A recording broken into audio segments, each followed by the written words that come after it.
So here's a great example of just how quickly the net shuts down and how release time truly impacts everything. And it's not even a knock on Dorofeev here, the shooter, but I just wanted you guys to be able to see every 1/10 of a second and how much net is available. So as we can see here, here's the puck.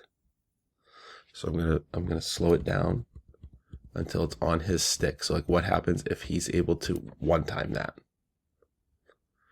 Okay, so we're at 4447. So we see all the net available.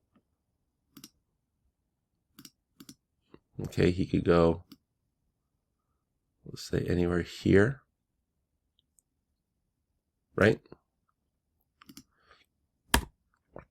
Now we go 1/10. What happens if he's able to get it in 2 touches in a 1/10 of a second? Now there's that much net available. 2/10, 3/10,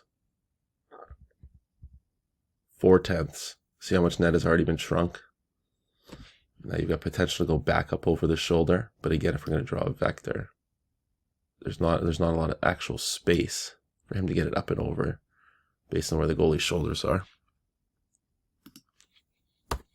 Now if we go 1/2 of a second, you've got a little bit of room up here in the ear hole, but again, the glove is down there protecting that, and you've got a little bit of room potentially up over the shoulder, but again, the shoulder's protecting that.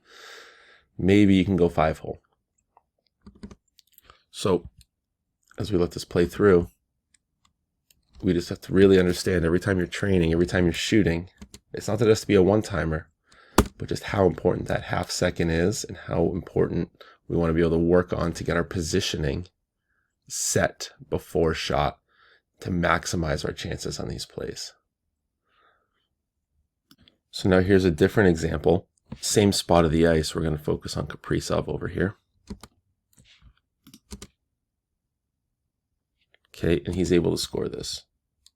So look at his timing on this shot.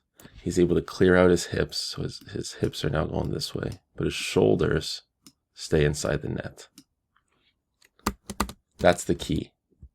People don't understand this. The hips can get away. We just need to make sure that our shoulders help steer the puck in the net.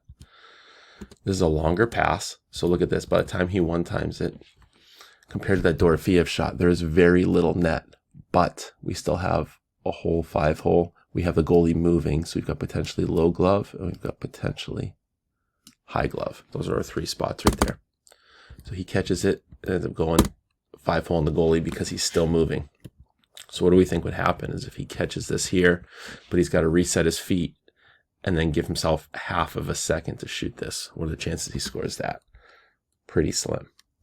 So I think this is just a really good visual of how it's not really shot location, it is pre-shot positioning. Again, let's back up here. So Kaprizov, he's able to move a bit. It's a different pass, right? This one's coming from here. The Dorofeev one's coming from the more vertical. So I'd argue that the Kaprizov one's a little bit easier. But how do we position ourselves pre-shot so we can get this shot off on a one-touch if it is a good pass like this one happens to be? That's the challenge.